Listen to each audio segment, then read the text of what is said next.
It was the lowest period of my life, me, Ethan. I wed Alice, my longtime lover, when I was 26. We've supported one another ever since. I cherished Alice to the hilt. She was my life's purpose. To say Alice was my reason for existing would be a stretch, but she truly meant the world to me. Since our undergraduate years together, Alice and I have been together. However, the way we met is a little awkward. I went all out since I thought she was the one, and was instantly smitten with her. Alice surprised me at first, but her generosity and compassion just deepened my feelings for her. I eventually admitted that the reason I wanted to marry her was that she was Alice. Though our relationship began with a great deal of intensity, that was only the beginning. I thought Alice and I were doing well, but Alice was diagnosed with cancer when I was approximately 30 years old. When it was found, it had already begun to spread, and the medical professionals predicted that it would not live long. I sobbed, feeling pitiful. It was not me who was in pain, but Alice. She undoubtedly knew that I was trying not to cry in front of her. It was excruciating to watch her always appear happy in front of me. I therefore made every effort to help her so that she could say she had a happy life in the time she had left. She ate her favorite dishes every day, and we went on trips. She preferred to live her life on her terms, as opposed to endure prolonged agony. We laughed a lot and enjoyed ourselves because it was Alice's wish. Alice lived longer than the doctors had anticipated as a result of that. Isn't Ethan a little lonely? I wish to preserve certain memories because of this. You can chuckle, remember the wonderful times, and avoid feeling lonely by doing that. Do you not think? Alice smiled when she went to heaven, and never stopped thinking of me. It seemed like the end of the world to me. I was lost when I wasn't with Alice, even though I attempted to act tough around her. My house was disorganized before I knew it, and all I did was either stay at home or take the commute to work. I had no enjoyment and could not think of anything to chuckle at. I thought life was over on a daily basis. However, something changed in my life at that point. It was 1 month following Alice's death. After work, I noticed a note from Alice in the mailbox. It stunned me. When I quickly opened the envelope, I saw that Alice had scrawled some words on it. I requested that my parents send this letter after my passing. You are no longer in my presence if you are reading this. Knowing you without me, you're probably depressed and your room is a mess, don't you? If you're thinking that, I have a surprise for you. A gift card good for a spa resort stay. I purchased it covertly. Take advantage of this to relax and rejuvenate. Oh, and make sure you utilize it. You may count on me to haunt you if you fail to send me a photo from the trip. Alice's feelings and ideas were recorded in the letter by her bedside. Alice had been contemplating my future after her departure. She prepared this for me for that reason. Alice, I was moved by her generosity. My eyes filled with tears. She cannot be thanked or compensated for. The thought now causes tears well up in my eyes. With a sniff, I unfolded an additional letter. But instead of a wordy letter, this one read as follows in the middle of the paper. Being at your side brought me immense joy. I appreciate how you have brought love and enrichment into my life. I adore you a great deal. There were noticeable tears on the stationery, and it was slightly wrinkled. I wept uncontrollably, weeping uncontrollably. It's me who needs to be giving thanks. Alice, I appreciate your love and presence in my life.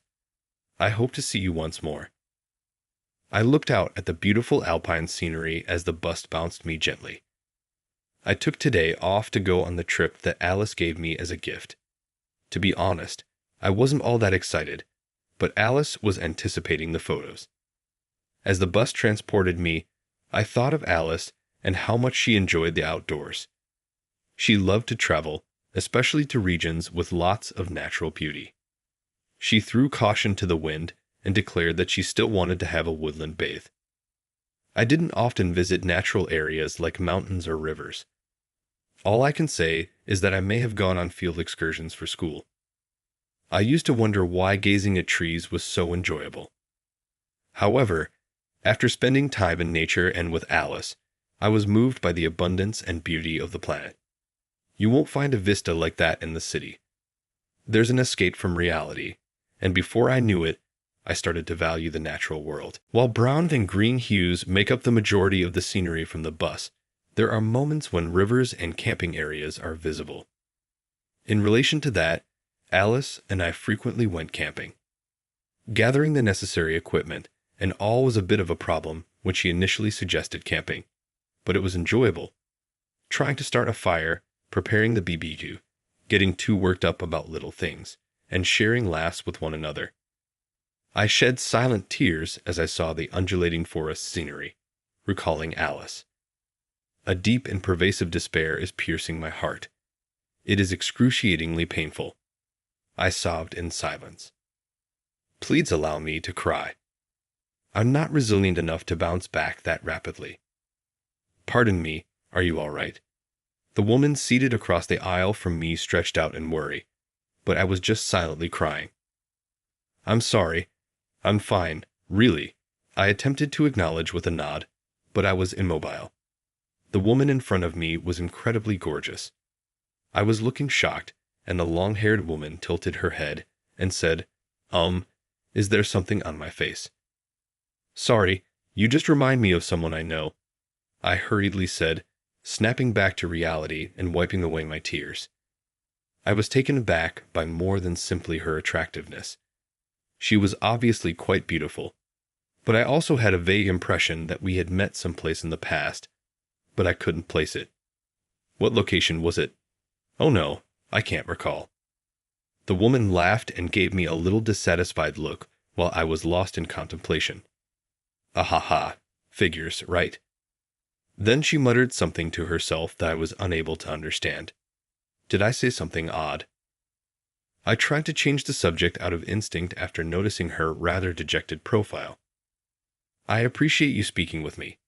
It enabled me to gather myself.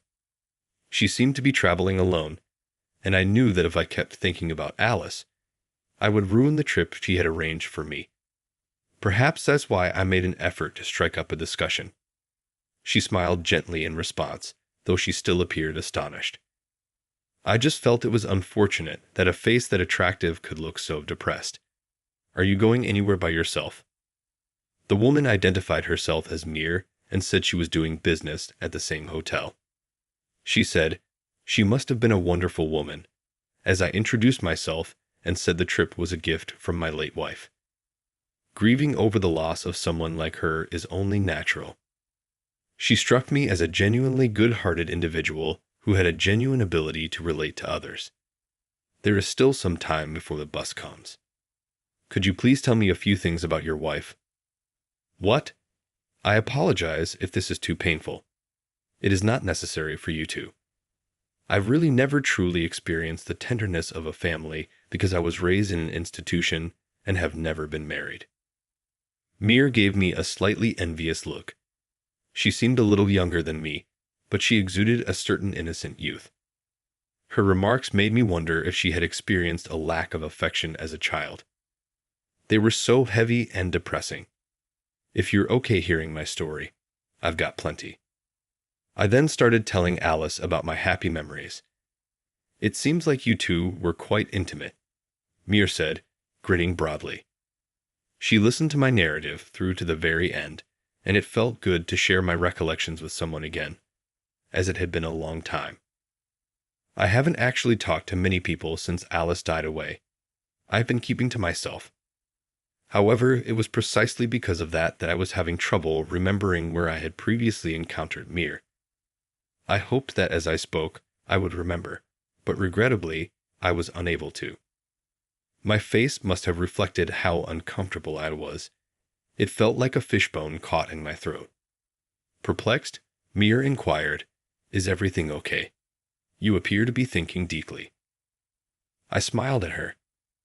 I didn't realize it was that clear. I can't quite place it, but I have a feeling that I have met you before. Oh, I see now. It's annoying when you can't recall something, she said before offering to assist in clearing that out. she said to me, passing me a piece of paper. That actually has a small studio in its annex. Visit and take a look. The bus stopped at that same moment as she grinned. I went to the inn after getting off the bus, and I had a decent time while on vacation. Even though I wasn't feeling very upbeat, talking to Mir made me feel better.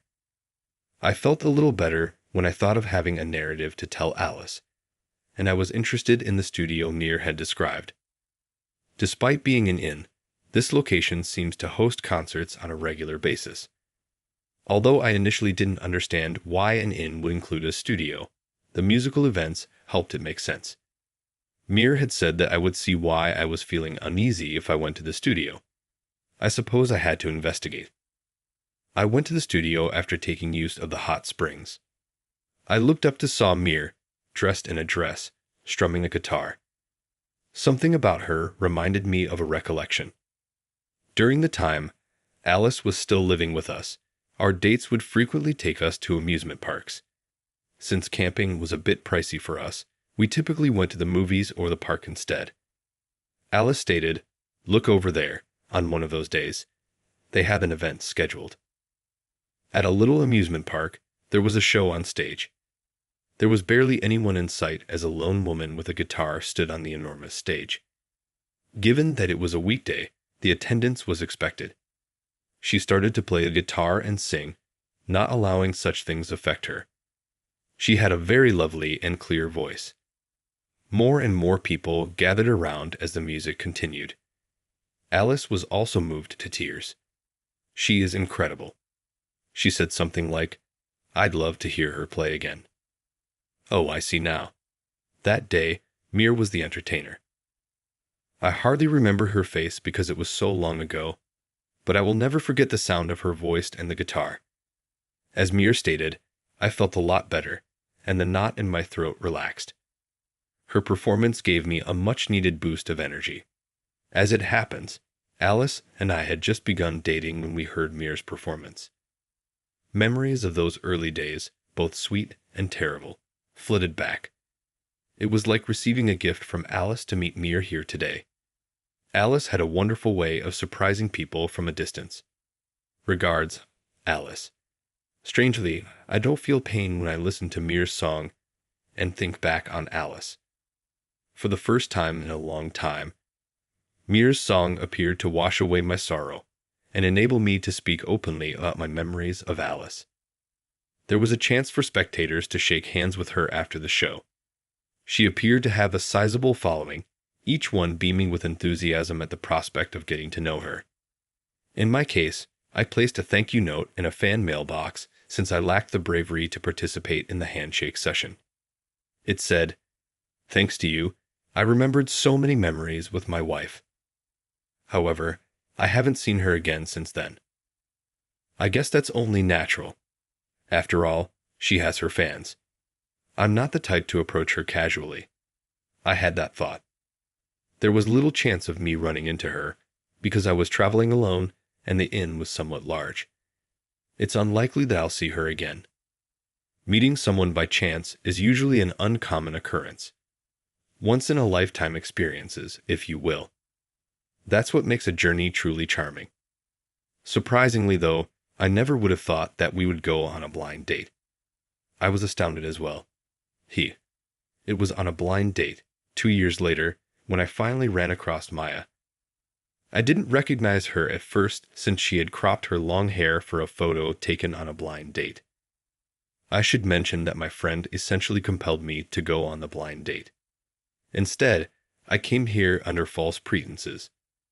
My friend initially advised me to start over because there was a stunning woman who was still quite young. But regrettably, I wasn't thinking about getting married again. When the conversation seemed to be heading towards a blind date, I kind of declined. I was then asked to a semi-formal gathering. A social event can be left easily, unlike a formal blind date. Just this once, I thought to myself, because I felt horrible declining my friend's invitations all the time. But I was all set when I said yes to the invitation. Later on, he'll pay for this. Things seemed different when I realized it was Maya who was the other person.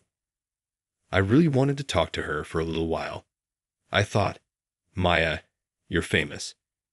I figured a lot of people would be interested in learning more about your life. In all honesty, I don't have that many fans. Simply put, people flock to meet me because of my mentor's name because they are highly well known. In addition, I don't think I'll ever marry a fan. At the concert, it appeared as though she was extremely popular, but it turns out that was simply how it appeared. Making that tiny studio full doesn't translate into stardom. Furthermore, Maya sings as a passion rather than her primary employment. Since she had such a lovely voice, I really felt it was a shame she wasn't a professional vocalist. Maya, though, says it's only a hobby, so I can do it as I choose and not feel obligated to. I suppose there is some truth to the pressures associated with becoming a professional. Various methods for various people. We became closer through these chats with Maya. As it happened, our relationship was destined. After we started dating, a year had gone very quickly. In many ways, we clicked. Our relationship was easygoing, and we didn't fight very often. Maybe Alice was the reason we clicked so well, or maybe we were just a perfect match. Alice seemed to be pointing me in the direction of Maya. Although I was sincere in my desire to get closer to Maya, I did question whether my divorce would be sufficient. She firmly informed me that doesn't matter. She just wants to be with me when I expressed that worry. I wanted to stay with Maya forever after hearing her say that. I had not forgotten about Alice, of course. I was never able to. However, I feel like Alice would chastise me if I continue to live in the past. I'm sure she would tell me to gather myself. Thus, I made the decision to proceed. Do you want to wed me?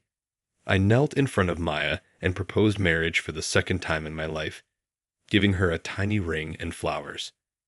With a wide smile on her face, she exclaimed, "I'd love to."